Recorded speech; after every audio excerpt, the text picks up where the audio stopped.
¿Cuándo debe hacerse el examen? En general, a los casos probables de malaria que demanden atención. Para detección de nuevos casos de malaria por búsqueda activa en presencia de brotes o epidemias. Para evaluar la eficacia del tratamiento de las infecciones por Plasmodium falciparum a los días 2, 4 y 7 posteriores al comienzo del tratamiento. El día 0 es aquel en el cual se hace el diagnóstico y se inicia el tratamiento.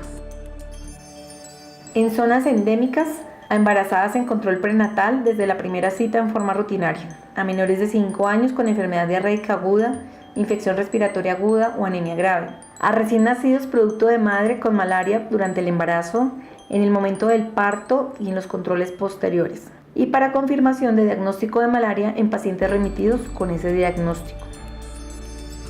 En zona no endémica, a donantes de sangre con antecedentes de malaria y o procedencia de zona endémica, a todo caso probable de malaria, a recién nacidos productos de madre con malaria durante el embarazo.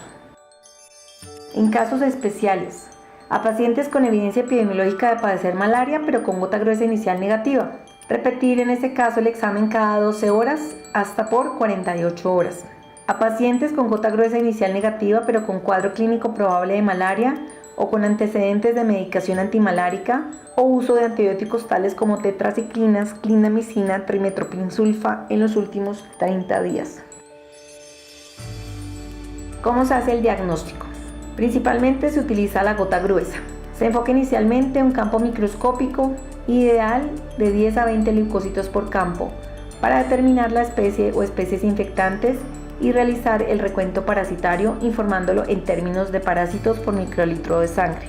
Recordar que hay necesidad de realizar el frotis de sangre periférica. Este frotis nos va a ayudar a identificar la especie del parásito, mientras que el recuento parasitario lo haremos con la gota gruesa. En cuanto a la parasitemia, vemos que hay una correlación entre las mediciones de parasitemia del paciente y el número de parásitos por microlitro. Si tenemos un paciente con una parasitemia del 2%, quiere decir que tiene un recuento de parásitos por microlitro de 100.000. Si hablamos de una parasitemia del 5%, estaremos hablando que tiene 250.000 parásitos por microlitro. Estas son las diversas especies que se encuentran en la microscopía de luz en una gota gruesa. Vamos a identificar las diversas formas de Plasmodium vivax, de Plasmodium falciparum y de Plasmodium malariae. Otro método diagnóstico utilizado son las pruebas rápidas. Se utilizan para detectar el antígeno de la malaria en una pequeña muestra de sangre, usualmente de 5 a 15 microlitros, mediante un ensayo de inmunocromatografía con anticuerpos monoclonales. Las más comúnmente utilizadas solo detectan el Plasmodium falciparum. Una de estas pruebas utiliza la proteína rica en histidina tipo 2 o HRP2, que es el antígeno más común y específico para el Plasmodium falciparum. Algunas pruebas también contienen aldolasa que permiten distinguir una infección no debida a Plasmodium falciparum, y hay otras pruebas que utilizan además la deshidrogenasa láctica específica del parásito. Estas están disponibles comercialmente para la detección tanto de Plasmodium spp, o sea la panmalaria, el Plasmodium falciparum y Plasmodium vivax. El principio de la prueba consiste en colocar un anticuerpo marcado con un colorante específico para el antígeno blanco que se encuentra en el extremo inferior de la tira de nitrocelulosa o en un pozo de la tira.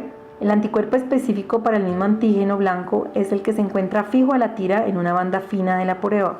El anticuerpo contra el anticuerpo marcado contra el antígeno se encuentra fijo a nivel de la banda de control.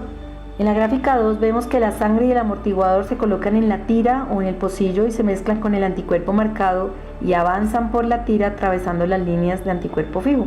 En el gráfico 3 vemos que si el antígeno está presente, parte del anticuerpo marcado será atrapado en la línea de prueba, otra parte del anticuerpo marcado es atrapado en la línea de control.